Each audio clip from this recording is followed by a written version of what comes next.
Once they're in the cone, sometimes you have to go dig their head out.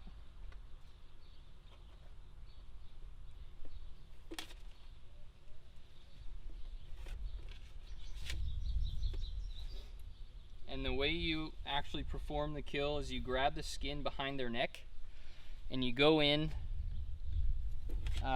through their skin here and then down. And you want a sharp knife because you want to make this one motion. And you'll be surprised how much force it takes to make this happen. So you want to do it with a sharp knife, and you want to do it with a lot of force, and obviously watch out for your hands.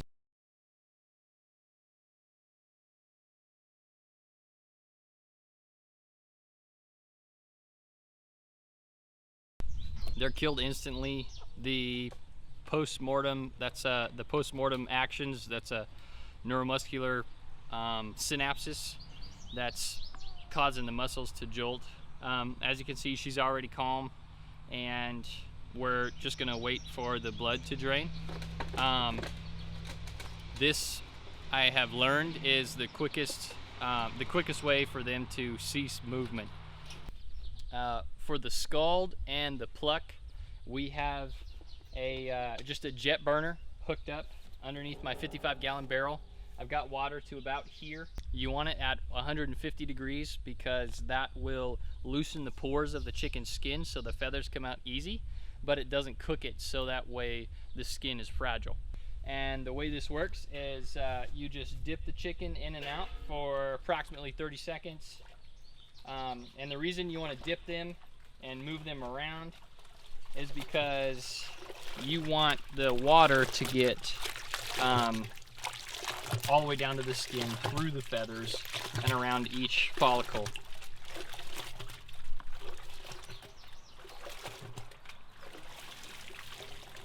And a good way to test if they're ready is to pull on their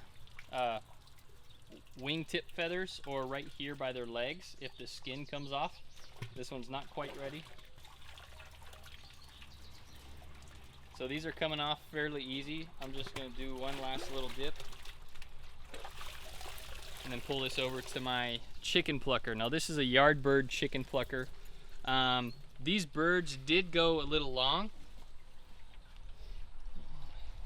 So what I'm doing is, before I pluck, I'm actually going to go ahead and remove the legs. And the way you remove the legs is you hyperextend them towards you with the breastbone facing up, and you can just slice right in between the bones, and you'll slice through the cartilage and the tendons, and you can just remove them that way. Now this is atypical. You wouldn't normally do it this way. You would normally do it after you have defeathered the bird, but I'm doing it right now because these birds got a little bit too big and the chicken plucker doesn't work as well with the legs on. So I've got my chicken plucker here. The bird is inside.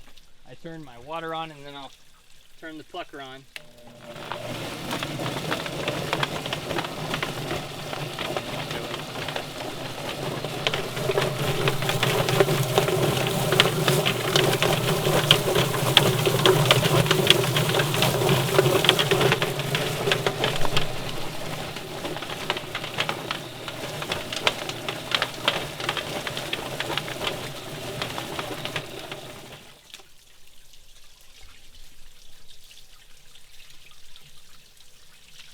So it works pretty well for smaller birds, but this one did the trick just fine. There's a few feathers on here that I'll remove by hand, and you can see the skin did get ripped here on the chicken, and that's because the water was too hot. So if I had the water at 150 degrees, it wouldn't rip the skin. And I'll show you one where the skin doesn't rip. So we have the chicken out of the chicken plucker, and we might have a few feathers that we need to clean off, but otherwise it's nice and clean and ready to go. So the first thing you would normally do right here is remove the legs, but we already did that because these chickens are kind of big and it makes it easier on the chicken plucker when we remove the legs. I have these are just some garden pruners. You can get some shears that would work well, and then a sharper knife. what I like to do here is cut the skin and some of the meat back so I can expose the spine. So I'm just slicing a little bit here. My knife's a little dull because we've already done 20 chickens. And then I'll take my shears and just remove the neck right there. So if you want to keep the neck for cooking, you can just pull the skin off the top, and then there's your neck. We keep these for dog treats sometimes. We're not keeping them this time, so they're going in our pile there. When it's time to remove the inside, you pinch right here above the vent. This is the vent. You pinch right here above the vent, and we'll start to make a cut in, not down or up, but straight in.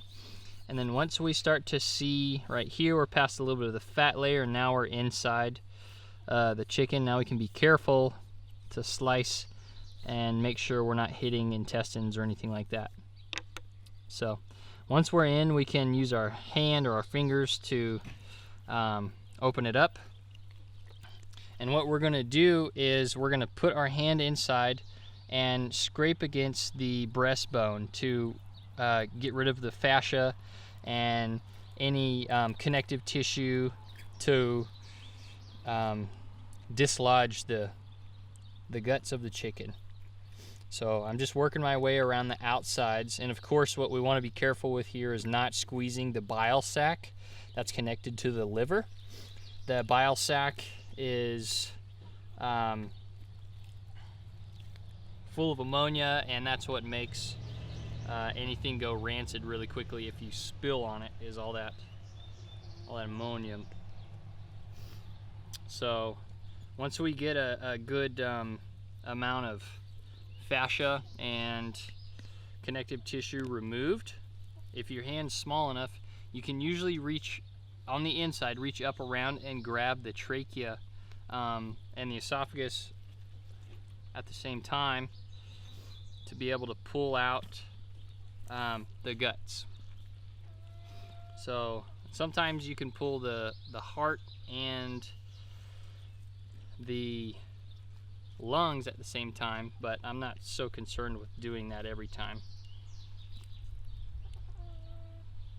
So you can see here I have a hold of the trachea, and it's connected all the way up to the top where the neck is, so I can just pull that, and now that's removed. And you can see it's a line all the way through all the guts, all the way to the back end of the chicken. And so what I'll do here is hold my intestine and just cut right around the vent. That way I don't have to worry about anything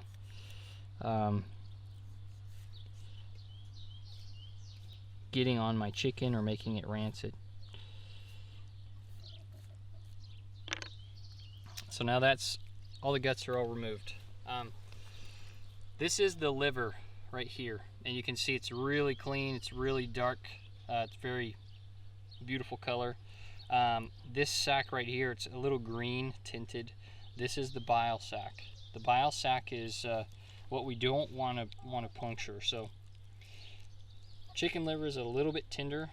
Can you see that even? Okay.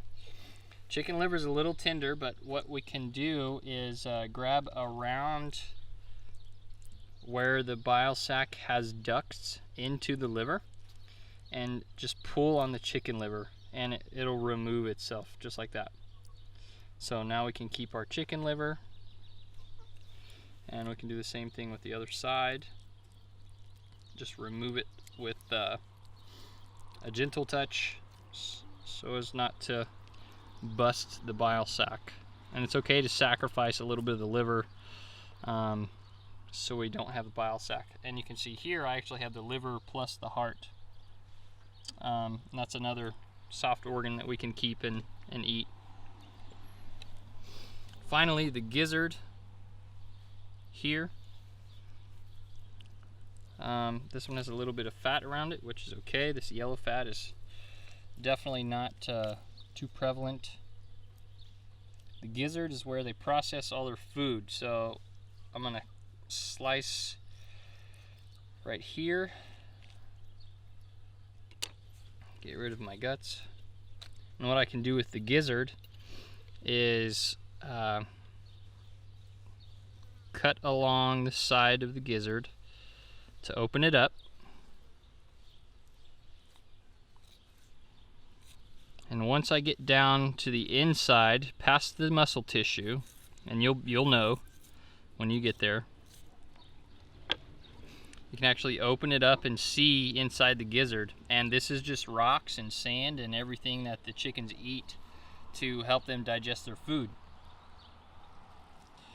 So I'll dump that out. I can even rinse it.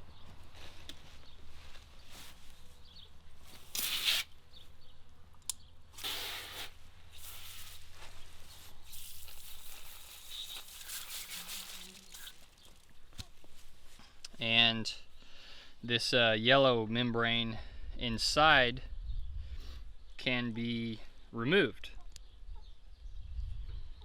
We'll just grab a hold of it here.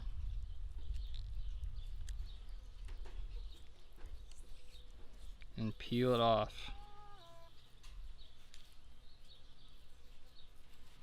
And once you have this membrane removed, then it's ready to be eaten. Well, prepared to be eaten, I'd say.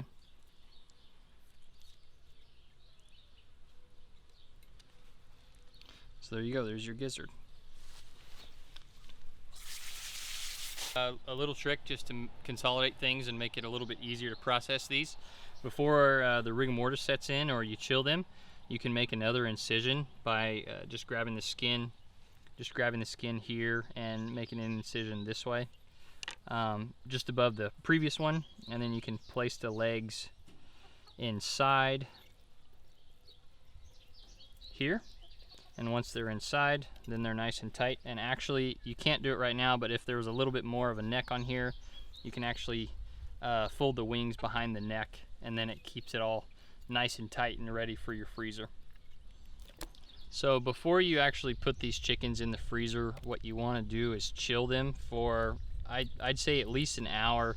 And I don't know exactly why. I'll have to do some more research and figure out why, but it seems that the chickens are more tender if you chill them before you freeze them. So I wouldn't freeze them instantly. I'd chill them, and we have them in a cooler here full of ice water, and we'll just have them in there until we shrink wrap them and put them in the freezer. You can see I've got plenty of chickens in there from yesterday's harvest. They have been chilling overnight, and I just drained the water, and the next thing I'll be doing is packaging them, getting them ready for the freezer. So we're going to shrink wrap each of these chickens in my barrel of hot water here. So I'll show you guys how that looks. So as you guys can see, I've got my chickens out of the cooler. They are ready to go into their shrink wrap sacks. These guys are drying, got a little bit of a breeze. They're pretty dry now. You want to get them dry before they go into the shrink wrap after they've been chilled, because that helps protect them from freezer burn. So I got these shrink wrap bags from Whiz Bang Pluckers. They actually give you a kit that you can make your own chicken plucker at home if you want, but they have these shrink wrap bags that are made in the US. So they're 10 by 14. They shrink at somewhere between 180 to 200 degrees water temperature. And then I just have these 4-inch cable ties that I'm going to use to tie the top off. I've got my bag here. It's a little wet on the outside, but that's okay. It's going to get more wet whenever I put it in the water to shrink it. When you place the chicken inside the shrink wrap bag, you're going to want to place it neck down, feet up towards the top. And this part is a little bit difficult. It's kind of like putting a shirt on whenever you're sweaty, because the skin is dry and sticky and it's a plastic sack. So this is actually the most difficult part of the whole process to me. It could be different to other people. So also, as you can see, I've chosen to hang dry. They're drying on the table at the moment, and then I hang dry them for a few minutes before I actually dip them, and that's perfectly fine. Some people dry them by towel, or they also get the little chicken, it's used for a grill. You would place the chicken head up on top of this little chicken holster, I guess, chicken tripod, and go that way. So these chickens, I just want to compress it as much as I can by myself and get it to a nice tight size. Once I get it there, I will squeeze the air out as much as I can and tie the top off with a zip tie or cable tie. Once I have the cable tie on there, I will actually puncture the bag with a knife, make a small incision. On the Whiz Bang website, they say 3/8 in length, 3/8 of an inch in length. And the reason you puncture the bag is whenever you place it down in the hot water, the air evacuates the bag and it needs a place to escape.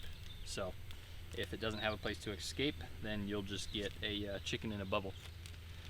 On the breast side of the chicken, I will, and I like to go blade up, I'll make a small incision in the bag, and I won't be able to show you on video, but you can just trust me. I put a hole right here, and now we'll go over to the water.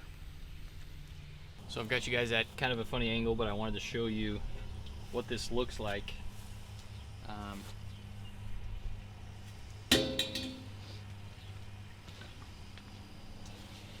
My water is hot, obviously. I'm going to stir it up to make the temperature throughout the water consistent, and then I'm going to check the temperature.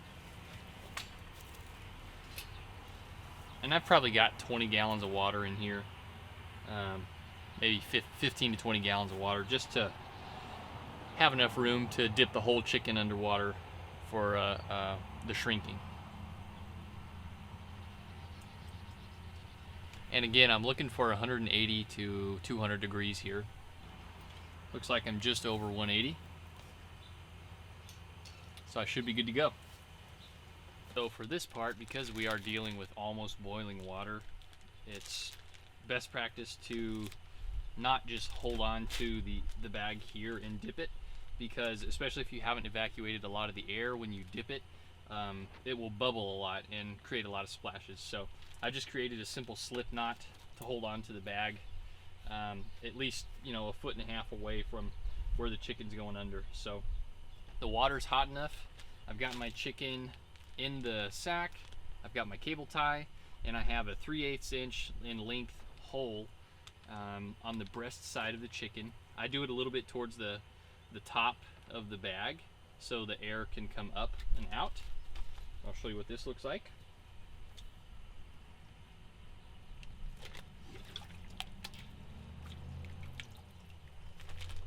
And it's just a quick dip, and as you can see, it's nice and tight. The air pocket did perfect, and now I'll just keep going. Put this one in the fridge. It's ready to go. The only thing we need to do now is cover this. I just have packaging tape. I'll dry the outside of it and put packaging tape right here, and then I weigh it, and just for me, I weigh it and write on there how much it weighs and put it in the freezer. Today I showed you guys how to go from pastured poultry, alive and clucking, to putting the chicken in the freezer. And this is just how I have it set up at my homestead. I am using the Yardbird chicken plucker. I am scalding the chickens to remove the feathers, and I have all the necessary means and tools to make this go really quickly. Obviously, if all you have is a knife and some hot water, that's perfect. You can still make it happen, but this is how I do it. It's low stress. The chicken turns out great.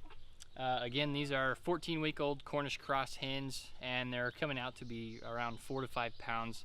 We had them on pasture the whole time, moved them every single day in a Joel Salatin style chicken tractor, and fed them organic feed. So for our family, These chickens cost about $15 per chicken, which is roughly 30 to 40% savings from what you can buy at the store. And we can also sell this at a top dollar price if we wanted to friends and at the local farmers market. So I hope this is informational for you. If you want anything more like this on YouTube, just comment please, and we'll try to be putting more content out there soon. Thank you. I just wanted to show you my chicken tractors. These are almost exactly like the Joel Salatin style, or these are Joel Salatin style. They're almost exactly like Joel Salatin's. The only difference is that they're 10 feet wide and not 12 feet wide, and the reason is I wanted to be able to fit them through my gates. So these guys are 10 by 12. I modified them so they would fit. They are built with 2x4s that have been ripped in half down to 2x2s, or 1.5 by 1.5 ish. These worked great. We did 2 different batches, so that's why we have these 2 tractors here. I also added wheels on this end of the tractor, so that way I could just pick it up and pull it from the other end with a handle instead of having a hand truck or something like that. So this worked really well for us. I think something that I'd like to do is get a hand truck, because these are pretty heavy and difficult to move over any kind of clump grass or things like that. So first thing I have over here in my station is the killing cone. And for those of you that don't know, the chickens feel most comforted when they can't flap their wings and when they're upside down.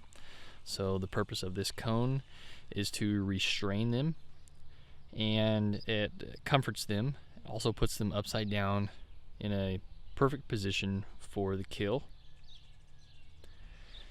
There's my first station. The second station, you can see I have it set up right next to the killing cone. I use this barrel on top of my jet burner to heat up water for the scald. And the scald loosens the pores of the chicken's skin so the feathers come out easy. After they've been scalded at 150 degrees for 15 to 20 seconds, depending on when their feathers are ready to come out, they go right over here, and you can see we did about 30 chickens yesterday. They go to the chicken plucker. And this chicken plucker is magic. This is the Yardbird chicken plucker. I can't find any of them online at the moment, but hopefully you have a local store who rents them. This is where I got this one, from a local feed mill that's renting it out. So I rented it for the day. But the way it works is you turn it on, and it has a water in line. I added this is pretty key actually. I added this valve here, and this is essential for being able to turn the water on and off here at the chicken plucker, as opposed to going and running to your faucet every time. The way the chicken plucker works is you turn it on, and the bottom down there spins, and as the bottom spins, the chicken gets thrown around, really dances around inside of there, and these rubber fingers pull the feathers off. So, and as you can see, the feathers get dispensed down at the bottom with the wastewater, and it's fairly clean process. So after they come out of the chicken plucker, they head right over here to the table. This is where we do the evisceration. You can see we've got some chicken guts there from yesterday. This is where we do the evisceration and get them ready for the cooler. And the purpose of the cooler is to, 1, clean them off a little bit, but 2, you want them to chill before you put them straight in the freezer. I have experienced if you put them in the freezer too soon or cook them immediately, they're not as tender. So I hope you enjoy this video. If you have any questions, please leave the questions in the comments. I'll try to answer them the best I can, or at least point you to some resources where I found all this information.